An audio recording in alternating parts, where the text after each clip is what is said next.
The broadcast is now starting. All attendees are in listen-only mode. Okay, good afternoon. We're happy to have everybody who is joining us online today joining us. I'm Holly Mackey, one of the Associate Directors for the Jackson Scholars Program. And today we have with you Dr. Jayson Richardson from University of Kentucky and Dr. Liliana Castrellón from Duquesne, coming to talk today about the UCEA centers. I've got something here, sorry, on my calendar. Sorry for the delay. I had all these boxes open up right as I was getting started. And we wanted to make sure that all of the graduate students involved with UCEA, and particularly those who are looking for opportunities to become more involved or different research and fellowship opportunities, had an opportunity to talk with both Jayson and Liliana, because Jayson is the Associate Director for UCEA Centers, and Liliana had the opportunity to serve as in a fellowship through this the program centers, and is now serving as a faculty member in the university where she had her fellowship. So I'm going to turn this over to Dr. Richardson and Dr. Castrellón, and I'll let them tell you a little bit about themselves, and then move forward talking about the UCEA Program Centers. All right, fantastic. Greetings, everyone. I'm Jayson Richardson. I'm at the University of Kentucky. I've been here for about 10 years now. I love everything bluegrass, the bourbon, the horses, the bluegrass. And apparently the cats, although I don't watch sports, but apparently that's the thing here. So I'm the Associate Director for Program Centers. So what that means is I navigate all of our program centers. We have 9 of them. I navigate them through all the UCEA processes. So we meet together every year at UCEA, talk about what the programs are doing, talk about needs, talk about where we're going, talk about how to communicate what we're doing. So I'm the in-between, the go-between with all these centers and UCEA. Now we have 9 program centers. A lot of folks may not realize that. A program center is just a dedicated center to an academic topic. We have 9 of these focuses that that UCEA supports. I'm going to put the link over here in the chat, and maybe Trevor can throw that up real quick. But if you look at the UCEA website, you look at the initiatives, you'll see our program centers. From there, you can link into each one of these program centers and look at their personal websites. Now, just be careful, not all of them keep up their websites, but you will be able to see who the contacts are. If you scroll down, you'll see the 9 centers sitting right there. So we have centers on school technology leadership. I actually have a dual role because I'm also a director of that. So we call that CASTLE. So this center focuses on all things technology and leadership preparation. So we do a lot of research and professional development around technology leadership in schools. We also have a center for educational leadership and social justice.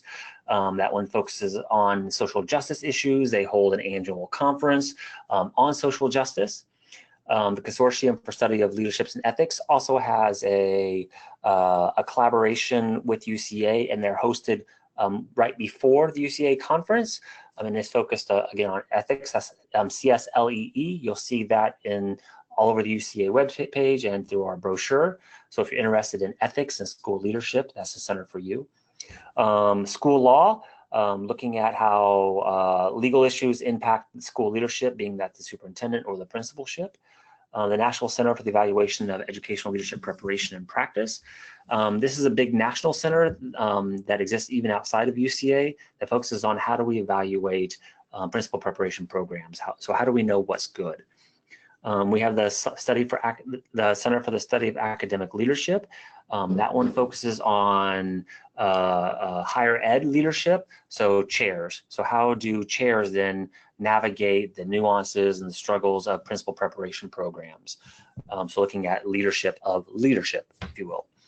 The study of the international study of school leadership is a consortium as well as the ethics is a consortium, so there's a bunch of universities included in that, and the international a study for international school leadership. It's also a consortium.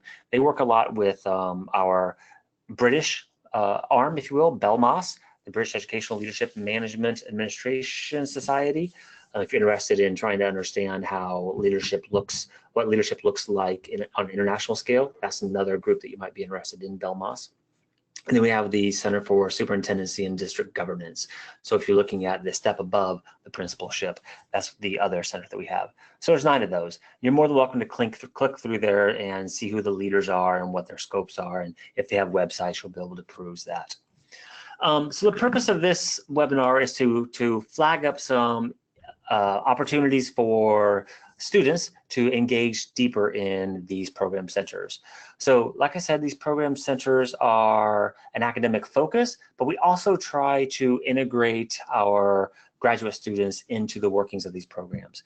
We do that through 2 different funding mechanisms. The primary one is through what we call the Graduate Student Fellowship. I will put a link in here, open up that one as well. This is the link is, it's live, but I might have to update some things as soon as I get some more information out. But you'll see what the general call is for a graduate student fellowship. It's usually around $4,000 to $5,000 per year. And Trevor, yep, thank you, Trevor. $4,000 or $5,000 per year. It depends on the funding from UCEA. I'll update that as soon as that becomes live. We'll usually release this call around November, December, shortly after UCEA. So this fellowship is you can use it in many different ways, but it's not a funding mechanism that you have to report your expenses per se. It's a stipend of $5,000, and students can use that to do work with one of these program centers. So the funding is meant for you to travel to these program centers. For example, if you wanted to partner with the Center for Ethics, you would go to Duquesne and you would talk to those program centers directors and talk about how you might actually work better with that program center. So the $5,000 is to offset your travel, offset rent that you might be paying at your home institution. So you can use that money however you want. But the point of the fellowship is to give you a concerted amount of time over the summer to work with faculty from these program centers. We also have another funding mechanism, which is called a mini grant that centers can apply for. So centers will also include graduate students in those. I'm not going to share that request with you, but the point is that there's 2 funding mechanisms. One might be this graduate student fellowship, and the other one is a mini grant that the center could apply for. So for example, last year, Castle applied for a mini grant to support a graduate student to work with Scott McLeod in Denver on I think it was a GIS mapping task. So there are somewhat 2 funding mechanisms, but again, the main one here is the Graduate Student Fellowship. When you want to think about applying for these fellowships, what I really urge you to do is think about first where your passions are. Where do you want to spend a few weeks over this coming summer with experts in this field investigating some sort of a problem? We usually like these fellowships to have a direct purpose as far as, are you working on a research project together? Are you wanting to engage in a new research project? But it should be in collaboration with the directors of that program center. As such, if you'll read through the application process, one of the requirements is that you reach out to the program center director to say, hey, I'm really interested in working with you. I love your all's work in X, Y, and Z. I would really love to come and spend the summer with you and facilitate some of your all's research. Do you see any collaborations there? So you'll see that one of the questions are, I think it's below, yeah, the application checklist. Did you contact the program centers? Because of course we want the program centers to want to support you. You'll hear from Liliana here shortly about how she did that and how she navigated the application process and how she might have made those connections. But we want this to be synergistic. We want these fellowships to be a way for graduate students, again, to be enmeshed in the work of the program center on campus at that institution, and for that center to be willing to support them during that time there. What we'd hate to happen is for you to decide, hey, I'm going to go to some center for a month and realize that the faculty members aren't there. So we want to make sure that you're all on the same page when you apply for this fellowship. Now, these fellowships can be for all sorts of things. It could be for writing projects. It could be for professional development projects. It could be for helping out with conferences. But it's meant to try to foster your skills in some way that you feel that you would like to be bolstered through a program center. It looks really good on your resume that you're a graduate student fellow, and these fellowships can lead to all kinds of opportunities that you might not have thought about before. I'd like to turn this over to Liliana, who actually was successful in securing one of these graduate student fellowships and even securing that into a career path moving forward. If we can bring Liliana on. Hi, everyone. I'm Liliana. I am in my first year as a tenure track faculty here at Duquesne University. About 3 years ago in the summer of 2016 is when I received the UCEA Fellowship for the Center for Educational Leadership and Social Justice. And so it's really exciting that right when I happened to be on the job market, a position also ended up opening here. And so I was able to luckily translate my experiences as being a summer fellow into an actual career on the tenure track, and to also finish the PhD with a tenure track position. And I really feel like the fellowship helped to shape that and helped me to be able to see myself as an actual academic. Right now, my role with the center is still growing and developing. We're still in the midst of the beginning of the semester. It's my first year. I'm trying to get myself grounded and get going with building and rebuilding community connections that I made back in 2016 to see what are the future possibilities and how I can bring my research more into the center. When I came for the 2 months in the summer of 2016, I was really excited to get on the projects that they were already doing here, analyze data that was going on here, but also to get going with my own research, right, as a fellow. So as you all know, when you're a student, you are being mentored and molded, and it's beautiful the way in which our faculty and the way in which the faculty that I had were working with me to help shape me into a scholar. But I hadn't yet had a space where I was able to make my own community connections, where I was able to do my own thing, because I was put onto, as a student, right, we're put onto different roles and into different research teams. And so going to Duquesne, where I was stepping away from that role as a student and into being a fellow in a new space where I didn't know any of the community members, I didn't know the organizations, but I knew that there were organizations that aligned with my research topic. I was then able to go out and make those connections. And so my research centers on the intersections of immigration and education policy, in particular looking at the educational trajectories and access to higher education for students who are undocumented. And in Pennsylvania, where Duquesne University is, in the city of Pittsburgh, there is not a policy that allows for undocumented students to receive in-state tuition in higher education spaces. But there have been organizations that have been advocating for such policies to be passed. And there are organizations that work with Latina, Latino, Latinx communities and communities with or without DACA who are undocumented. And I knew that as I was researching not just the UCEA Center, but the local area of Pittsburgh as well, to see where my research would fit in if I were to be able to come for the summer. And so when I got here, I was able to work with the center and build on the research that was being done in the center, but also engage in making other community connections. While I was here, I was able to volunteer with the different areas. I was able to help organize a workshop on college access for students with or without DACA here in Pittsburgh.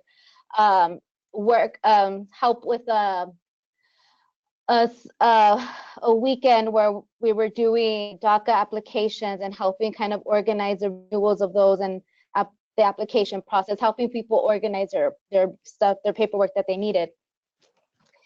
And so I came to this new space without the expectation of being able to do everything that I was doing. But I was able to have the flexibility, the time to do that all.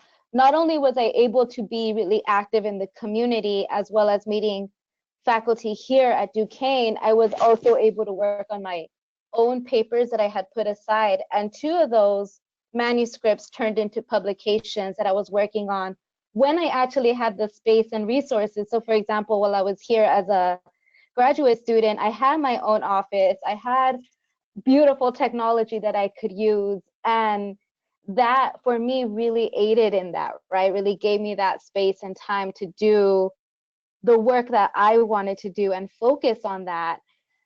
When I was applying, well, first, I wanted to apply in my first year. I've been active as a UCEA, when I was a UCEA Jackson Scholar, but I was active even before that. I started to get involved with UCEA as a master's student because of the research projects that I was in.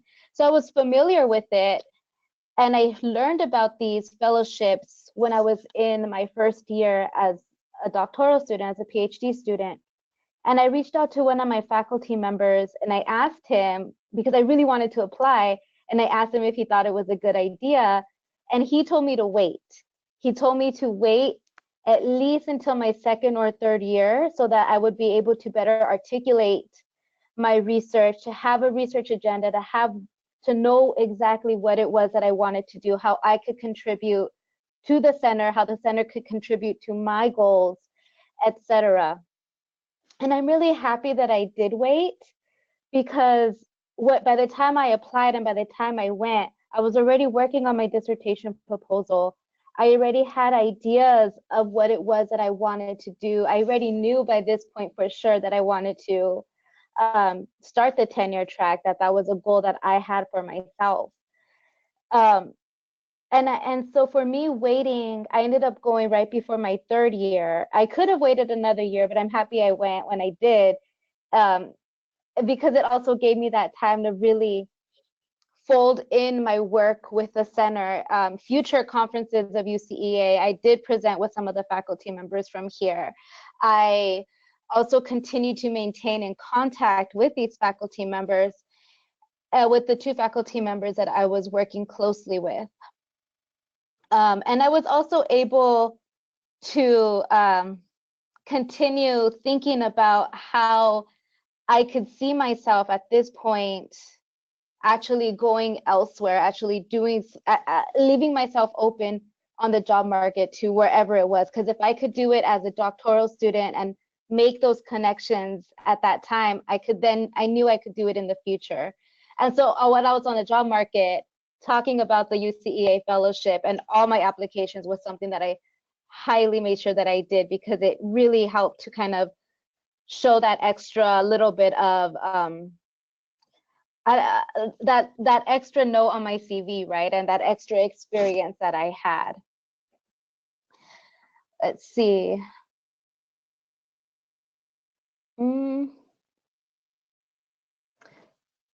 Is there, what else did you want me to cover? Yeah, you raised some really great points there that I need to circle back around to, so thank you for that. Yes. So keep in mind, the fellowship are for graduate students who intend or have an inkling towards the faculty positions in the future. So we're trying to foster that in our UCA graduate students. So if you have no interest in being a faculty member, that will be a ding against you. So when we're looking at these applications, that's what we primarily look for. Is this person first coming from a UCA institution? So keep in mind, this is UCA funding, so it has to be from a UCA institution going to one of these UCA centers. Sorry for those non-UCA students. Has to be for a student who intends to join academia. and it has to be someone who has a clear vision of what they want to do in this center. Liliana did, so she had some ways to want to engage in the community as well as to engage with other faculty members in research. I've hosted 2 fellows in my time, over my past 10 years of being a director of CASTLE. And during those times, we work on various research projects. So Liliana was able to make that happen and get some peer-reviewed publications out. Were you able to partner up with some of the other faculty members to collaborate on projects, or were these your own individual projects, Liliana? The ones that I did in the summer were my own. I had been working on them already, but being in classes full time and doing everything, I just didn't have the time to finish them. Mm-hmm. And being here at the center, I was really given the time that I needed. So I was working on other projects with faculty members here, doing coding and whatnot, looking at interviews, analyzing data. But the publications that came out were my own because of what I was already working on beforehand. Cool. So what you're hearing here is that there's differences in what people do in their fellowship and what they want to achieve. So in my experience, I wanted to give my students some experiences with publishing and being on articles with me. So we got out a couple peer-reviewed articles in the summer, as well as an editor-reviewed article. So that allowed the students to leverage those pieces to get a faculty position in the following year. So just like Liliana did. So she leveraged that time to get her stuff out, as well as to get some experiences with some research methodologies with other people in the field. The fellowship is really great to give you even that social aspect. So it's really important that you reach out to these faculty members to say, hey, are you going to have time during these 2 or 3 or 4 weeks that I'm here over the summer to really engage with you, to talk with you professionally and personally? So you will find that faculty members will say, hey, come on over to my house. I would love to host you with my family. So you get to know faculty on a different level, and you can maybe try to understand how they made it into academia. So we all have different paths and we all have different passions. So trying to get to know faculty as people probably also demystifies the faculty, our faculty roles. So keep in mind that you get that social as well as that professional experience through this fellowship. There is no set time on which you have to spend at the center. So some folks want to spend 2 weeks, 3 weeks, 4 weeks, 6 weeks. It really doesn't matter from our perspective, as long as it seems reasonable. So part of the application process is submitting a budget. So the budget isn't something that we're going to be looking over at it with a fine-tooth comb, but it's going to be something that we're saying, yes, this seems like a reasonable endeavor. So I always get questions, what can I include in my budget?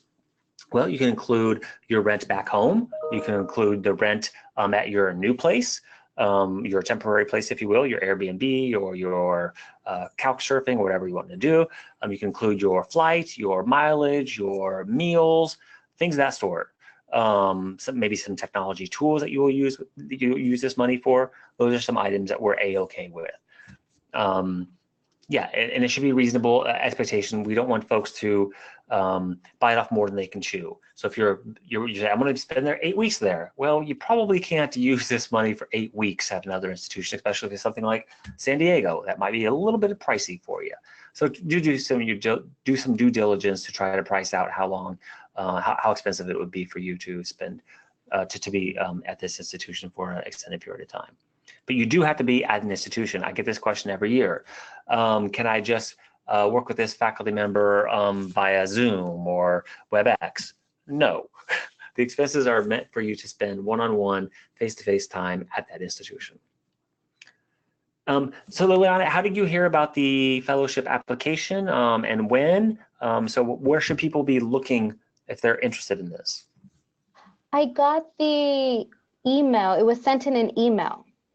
And that's when I had seen it in my first year as a doctoral student, but I waited to apply until I was going into my third year. So during my second year was when I applied for it. And I think, like if we're going back to logistics, as you were talking about, for me, what was really helpful was that my faculty at the University of Utah were extremely supportive. So it made all the logistics of getting time off of work easy. It made the travel easy because the faculty were very big on supporting me, on helping me find out how I was going to get from point A to point B. And being able to take the full amount of time, which I wanted to. I did take the full amount of time out here. I took the full 2 months for that summer. And being a part of the Jackson Scholars Network also really helped me meet other students. So when I was looking for a place to stay, there was a student at Pitt, at the University of Pittsburgh, who needed a roommate. And so luckily I had met this student through the UCEA network, through one student who then introduced me to him when they had, when we were at ARA. It was like, you know, you meet people in so many random ways at conferences. But that helped me to not have to stress about, where am I going to live for 2 months? How am I going to survive? How am I going to get to know the city if I don't know anybody there? And so really being a part of a network helped with that.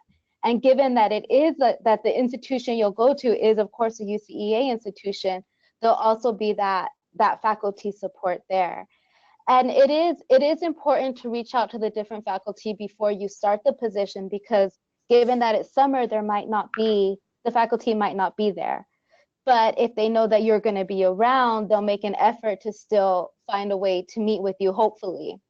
For me, there was a couple of faculty I wanted to speak with, but they weren't here for the summer, but they knew that they could still meet with me via Zoom, or they could connect me to somebody else who does similar work with them. So there was still a way to connect with other people, even if they weren't here. Yeah, another question that I often get is, how many of these fellowships do we give out a year? We often give out 2 per year. So you have some good chances of securing one of these. I get asked how many people are applying. Well, it depends. Some years we've only had maybe 3 or 4. So your chances were really, really good. One year, I think we only had like 2. So it's one of those things that we'd like to publicize more, so more people know that it's out there, and that we're using these funds for people that are really, really passionate about their topics and really, really passionate about spending time with folks. And I want to circle back around also to that mini grant that I was talking about. So if you reach out to a program center and they may not be able to work with you over the summer. So for example, if you want to reach out to Meredith, who's the director of the Superintendency Center, and you say, hey, I would love to work with you this summer. And she says, I'm not around this summer, but I'd be glad to work you into a mini grant. So they maybe want to come there in the fall. That's great. Our fellowship for the graduate students is only for the summer. So it's a summer fellowship, but the mini grants can go all year. So then you might be able to engage in conversations with directors about how you might be able to participate in this center throughout the academic year. But that would be tapping into the mini grant. And you're more than welcome to throw that out there when you're talking to these directors, saying that you'd love to be involved, if it's not through a fellowship, through these mini grant processes. And every director will know about those. So there's really maybe two opportunities that you can engage in program centers work. So keep that in mind. And as you're starting to think about the professoriate, when you go on the job market, one of the things that looks really, really good is showing a commitment, showing a dedication to the field. So this kind of fellowship really does help you leverage those skills and leverage those networks, as Liliana was talking about. The professoriate is also very much about networks. So it's about who you know and who can put in a good word for you, who can write a letter for you. So working with these program centers broadens that network out as you're starting to think about what the job market might look like for you in going forward. And Liliana, you raise a great point as far as doing this fellowship too early may not be the best idea, and it may not put you in the best position to win the fellowship, if you will, because we look at students who can use this fellowship to really propel their career forward. And in your first year, you're really just trying to figure this out. So waiting till the second year is probably a good piece of advice, your second or third year. So I appreciate that. Would you give, I'm sorry. Oh, sorry. No, I was just going to say that throughout the application process, I also worked really closely with my Jackson Scholar mentor to review my application. And she was, Doctora Mariela Rodriguez, was amazing at providing feedback. Not only did she write stuff down, but she gave me a call and we went over it together. And I think that was very helpful and a really good way to leverage that extra resource that I had with the Jackson Scholars. Yeah, fantastic point. Yeah, tap into all your networks. So the Jackson Scholar Mentor, that's what we're there for. So I'm doing my second year of being a mentor, and that's we love when you reach out to us and ask us to look over these applications for you. So thanks for bringing that up. Did you experience any challenges trying to navigate your academic career back in Utah, as well as trying to add this on? Liliana, would you give any suggestions for how people might navigate that? As far as that specific summer, or yeah, it sounds like you've got it pretty much dialed in. So yeah, at the University of Utah, our faculty and the faculty that I worked with are very much involved with UCEA, and so when they found out that this was something that I wanted to do, they were very supportive of making sure that it happened and making sure that I didn't really have any issues. In fact, some of the faculty that I worked with had me work closely with the administrative assistant to book all my stuff, all the flights and everything, just to make sure that I didn't experience any stress or that I didn't have a hard time making it work. So as far as challenges, I think the biggest challenge that I faced was more logistics and how am I going to pay rent here and rent somewhere else. But UCEA really helped with that and having the money that came with it. And luckily, Pittsburgh isn't an expensive city, so I was able to make it work, to be able to still pay rent at home or in Salt Lake City, and then also be in Pittsburgh. Academically, I think if anything, just coming back, the transition coming back and really feeling like, okay, this is something that I could do. I think it wasn't a challenge. I think it was just more of a motivation that this is, I'm gonna make this happen eventually. I'm gonna finish and I'm gonna get a position in academia, because there's always the first couple years of the doctorate is always, is this really what I want to do? I mean, sometimes even after, but I think that coming to Duquesne helped secure me more in actually knowing that, yes, this is something I want to do, maintaining the communication with UCEA and really being active in those circles help me, as opposed to really, I think that my department helped me to not have any academic challenges or any type of challenges in figuring out the fellowship. Cool. Well, this webinar is at the perfect time, because we're starting to plan UCEA. The pre-program, I guess, has come out, not the final version yet. But you'll notice in the program that each UCEA Program Center has a dedicated session. So if you're interested in a fellowship, I'd really urge you to go to that dedicated session, to meet the directors, to talk to them face to face, to say, I'm thinking about a fellowship. Even if you're in your first year, like Liliana was, to say, I might be too early now, but I'm thinking about doing this next year. At least you would have that that connection, and when you reached out to them, you already put a face to a name. Or it would be a good time to take to go to coffee with a director to talk about what they're working on and how you might be able to dovetail into some of their existing work if you didn't have work that you wanted to bring to that center. Because again, it works both ways. You could be tapping on to work that the center is doing, or you might want to bring work into the center. I am not a director, but I will be there at our session. I believe it's scheduled right now for Saturday, I think, or I'm not sure, but I'll be there if you wanted to come and talk to me some more also, for the UCEA Center for Educational Leadership and Social Justice. Good plug. So yeah, do go to those sessions, or try to meet with one of the directors and just pick their ear. That's pick the brain, I guess, bend the ear. So we love talking to grad students. We love talking about your all's work and how your work might be synergistic with our passions. So do reach out to us at UCEA. I'm going to drop my email in the chat. So if you have any questions about the fellowship or about the mini grant and you want to talk about those, or you want to be alerted when those come out, UCA does, if you're on their listservs, we will put those out as soon as the funding is secured. We put that out to the Jackson Scholars Network. We'll put that out in the UCA Review. If you'll also notice, the UCA Review started a new section, this year, or this issue. Take a look at it. We're going to be introducing the Program Centers Corner. So every issue of the UCA Review, we're going to be highlighting the work of 3 program centers. So throughout the year, you'll be able to see the kind of work that we're doing. So do take a look at that every issue and see what kind of work we're doing, to see if that is of interest to you, and you can see where your career might be headed if you take a peek over there. And Liliana, maybe if you want to drop your email there as well, if people want to talk to you about your experiences, that would be cool. Will do. And I think that's all we had to cover, but we look forward to engaging in more conversations at UCA or offline. Are there questions? I don't know if anybody's here or not.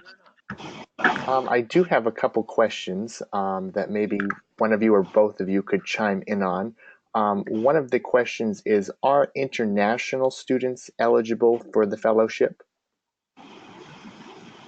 That is a great question. As long as you are enrolled in a UCA institution, we have no qualms with international students at the least. Our only requirement is that you're a doctoral student at a UCA institution. You're going to be going to one of these program centers at a UCA institution. Okay. And a second question that came in is, who provides the funds to the student for the summer fellowship? Where does that money come from? Once we look at the applications and we say, congratulations, you won, Liliana, you would then be in contact with the UCA representative who would then cut you the check. And I believe it comes pretty quick, Liliana? It does. It comes almost right away, which makes the transition even easier to be able to book your flight, pay your rent, do everything you need to do in order to get there. So it comes before the summer fellowship begins. Yeah, we moved the application due date up a little bit. Right now, I tentatively have it set for February 1st. I'll confirm that at UCEA, and that would give us time till probably March 1st to the middle of March to tell who's won and who wants to accept the fellowship. So it gives you plenty of time to plan for the summer. Okay. And if for some reason those funds that are allocated are not sufficient, is the graduate student responsible to come up with the extra, or is there any way to sort of reconcile that difference? That's a great question. The funding amount is set because we go on the budget year, so we can't really adjust that moving forward. But we usually find that that amount is usually sufficient for folks. Okay, those are all the questions. You find that they're in a pinch to maybe to reevaluate your scope and how much time you want to spend at that institution, because we're not bothered if you decide to spend 2 weeks versus 3 weeks. That's totally up to your needs. Right, and you know, just speaking to the international students question, that might be something that you can discuss with your department or your program prior to applying for that, where there's a certain amount of prestige that also reflects back on your program if you're accepted. So they might be willing to supplement in those instances. I have a question that you might address that students might not think to ask, but it's something that we get quite a bit, just as Jackson Scholar Associate Directors Lisa and I. Could you speak a little bit about just the application itself? Like what are you looking for? What are the components? In terms of backward planning, like how far in advance should you start to think about preparing their application? And I know we talk about things like obviously proofread, right? Things like that. But what are you looking for? What types of things strengthen their application? Do they need letters of recommendation? You know, just the kind of the nuts and bolts of that process. Yeah, good questions, Holly. in that link that Trevor posted there's 4 key questions that we're asking. So as far as talk about your academic and personal experiences that you consider to be relevant to UCEA, describe your short range and long range career goals, and that should be clear that you're likely moving into the professoriate. Talk about your research experiences, maybe even talk about your needs. What do you need to bolster up? And that tells us why you're going to a certain center. And then talk about how the fellowship will align with your pursuit of the professoriate. Each section is tight. It's only 500 words maximum per section. Try to keep it within that limit. Keep in mind, some years we might be reading 10 of these. So we really want it short and concise so we can make our decisions rather quickly. I would urge you to start thinking about this after UCEA, after you start talking to folks that you've met, because it'll be due 2 months after that. So start early, proofread. Getting support letters from your current chair does not hurt. Your chair can talk about how this fellowship will align with your career goals. That's great. It's not required by any means. Some sort of evidence that you reached out to the program center is good. Sometimes an email is sufficient. You don't need to have them write up a letter. Just say, yeah, I've talked to, or email from me. Yep, I talked to Liliana about serving in the fellowship for this summer 2020. I am all on board. That is great. So nothing too intense. So what we do find out, Holly, is some folks don't talk to the program centers at all. And they just think that, hey, I'm just going to list the program center. We really need evidence that the program center is on board. Or else you're asking me to do a lot more work by reaching out to the program center and say, hey, have you talked to Liliana about this? Well, and I can see, reaching out ahead of time would be smart, particularly I think the CSLAE is a consortium. So which location are you wanting to go to? And each of the different locations has a specific research focus, right? So there's a central theme, but you might want to work with a particular faculty member in a particular location and knowing that they will be there, right, would be important. And talking about the consortium, we have 2 of them, two centers that work sort of as a consortium, the ethics as well as the international center. So those institutions aren't all UCA members, but that's okay. As long as you're from a UCA center, you can go to another institution that's not a UCA center if it's part of that consortium. So I get that question all the time as well. Is there ever an instance where there's been a fellowship where somebody would partner, like say, like I wanted to partner with the technology, and we say Liliana is still a student and she wants to work with you and I as part of CSLAE and the technology, together to like ethics, and technology. Is that an option for students? That would be an amazing option, yes. So if you want to decide to split your time between 2 centers, we would definitely look at that as a gold star. So we're all the time trying to find synergies and collaborations across centers. So if a graduate student was able to do that, that'd be awesome.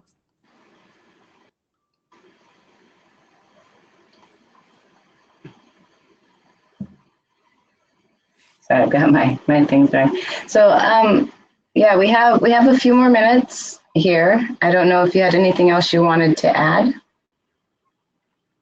No, I love talking to grad students about these things. So if you catch me in the halls of UCA, stop me, ask me questions, shoot me an email. I'm pretty responsive. I have a 0 inbox policy. So I try to get back to students super duper quick. I'm sure Liliana will talk about her experiences. If you, I don't mean to offer up your time, but. I keep muting my microphone, so by the time I unmute it, I feel like, oh, I'm taking forever to start talking.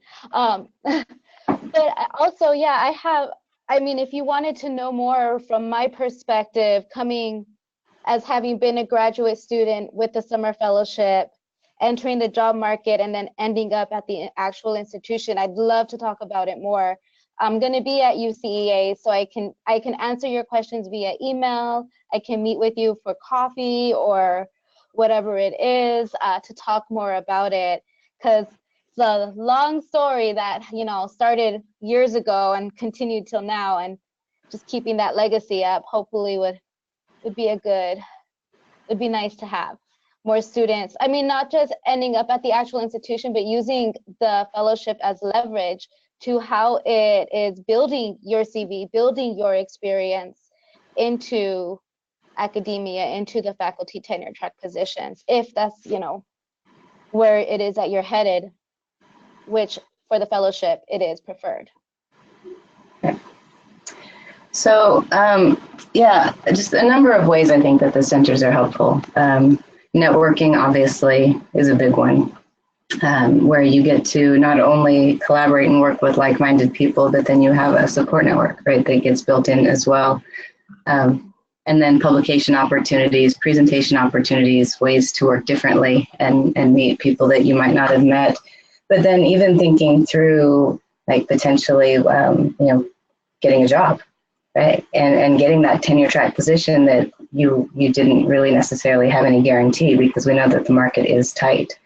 And then, you know, even as you move into your job where, you know, Jayson and I have been doing this a minute, but, you know, we might not have ever crossed paths and been working together had it not been for centers, right? And working with students with Jackson Scholars. So even people with completely different interests, you know, come together.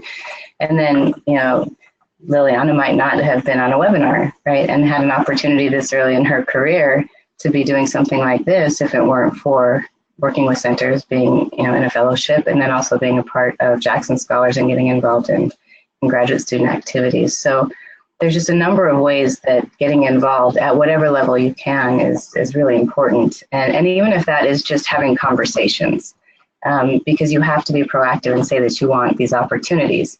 So typically, you know, the Jackson Scholars and the graduate students involved with Graduate Student Council, or even graduate students who are not involved in either of those, who are proactive and say, like, I want to be involved. When they come up to me, then I find a way to get them involved. We find out how we can showcase them, how we can help them once they get into their career. And this is one of those ways.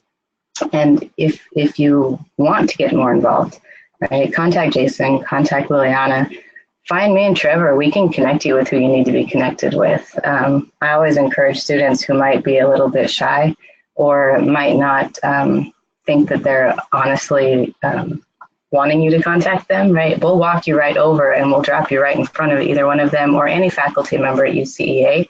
We'll make a nice introduction and then we'll bow out. That's something that, you know, we're all very good at that. Lily will do that for you. Jayson will do that for you if there's somebody you just really want to connect with. I think for the most part, everybody at UCEA wants you to be successful in any way and would be willing to do that. I mean, everyone wants you successful, but everybody, for the most part, would be willing to go and do that for you. There are a few other shy people, even as they work their way through, who might be uncomfortable, but then y'all can just have coffee together with your uncomfortable selves, I guess. I don't know. I don't know many of those people. I will say, I was definitely one of those shy, awkward graduate students, but my UCEA mentors would take me around and introduce me to everybody. So that was very helpful to have those those mentors, right? But also the other Jackson Scholar students who I was connected with, who still to this day, even the three of us, so I have a nice little knit group of three where we were each different cohorts, but we met through the Jackson Scholar Network. And the three of us finished with jobs. And right now we talk every single week. We keep each other in contact, in the loop. We're working on stuff together because that network really, it's important to take it with you everywhere you go as an academic. It's really, it ends up building more into a support group, if you will. I have my Clark Scholar group. We're still together. And you know, the only difference between, you know, where Liliana is, where Jayson and I are, and where like Michael Dantley is time, right? There are some really strong scholars who are not, they haven't even graduated yet. There are some really strong scholars just starting, right? And so the only difference between people who are up on the stage in front of you or being featured as keynote speakers and those of you who are still in grad school and those of you who are just starting is really time, right? And so you now have all of this time to develop your skills and to accomplish your goals. And you need to maximize those opportunities because all of the ideas, right, this content knowledge, this expertise, this intuitive way of understanding the world is already there. And so all of us are there to help you develop it, and taking advantage of the opportunities put before you and the people who are there to help you is a really smart idea or smart strategy, because we do want you to be successful. So with that, our next webinar is scheduled for October 31st. And that is Navigating UCEA. And this one, Christina Hesbull and I are going to lead it. I think we're going to have somebody else with us. And this is just kind of our thing. This is how the webinars all started. It was with Christina Hesbull and I doing this informally for a number of years with different people, and helping graduate students really think about how to make the most out of their time at UCEA. So how do you find Jayson and Lily at UCEA, right? It's not as easy as you might think. And sometimes you just have to stand around the registration table for a very long time and then walk and talk, right, in between sessions. And so this one is good if you have not been to UCEA. It's also very good if you've gone once or twice. And it's also good if you have not had good experiences at UCEA, because we have a lot of strategies for you in terms of presenting, in terms of networking, in terms of self-care and resting and not burning yourself out, just a whole bunch of things there. So we would love for you to join us. We don't have the time set yet because we need to touch base with Danny, because I know he's got class on Thursdays, but this was the day that worked for Christina. So we're going to try and do it. And if not, Trevor, you're awesome. Thank you for helping us. You're doing really well. You're always welcome to join us.